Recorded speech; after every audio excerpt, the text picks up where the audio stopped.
Jawab pitakon bab ateis lan anoktis.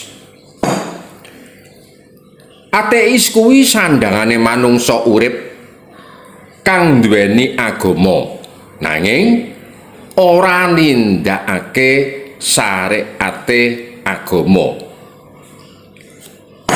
Jeneng agamane mung cukup kacathet ana KTP utawa kartu tandha penduduk. Amarga cathetan agama mau penting kanggo ngurus lan nglancarake surat menyurat bab tata carane ngurus administrasi. Mula bangsa Nusantara iki lumrahe kabeh padha ngrasuk agama. Marga ing kolom KTP mau diwajibake ngisi agama.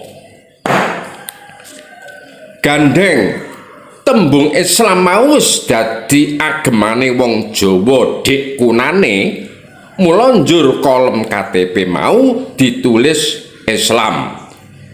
Kang karepe Islam kapitayan kang sinandhang para leluhur Nuswantara Jawa biyen sadurunge Islam dadi simbole agama.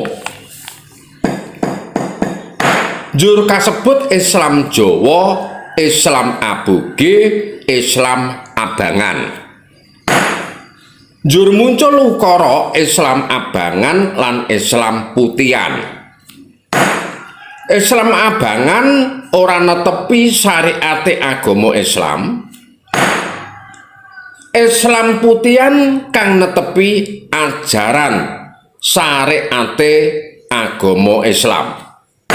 Njur padha diklaim Islam putihan kuwi ahli surga, Islam abangan ahli neraka.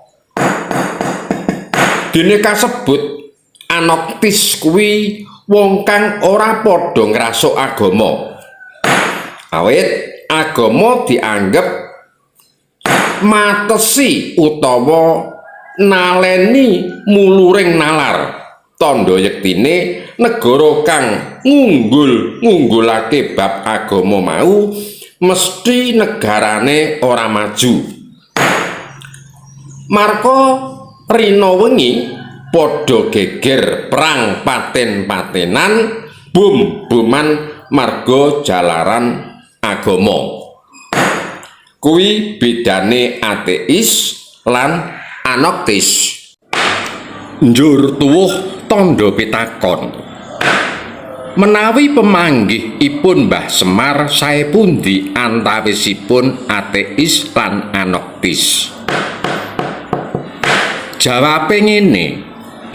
Semar ora bisa mbenerake lan ngluputake. Jalaran manungsa diwenangake nduweni paham dhewe-dhewe miturut mulur mungkerting paham.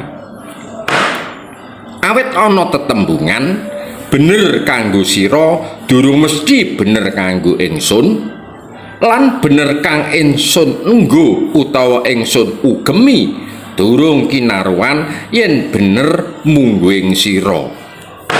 Awit Gusti ora paring dawuh apa-apa. Gusti Kang Maha Kawasa mau mung aweh utawa peparing rasa lan pangrasa.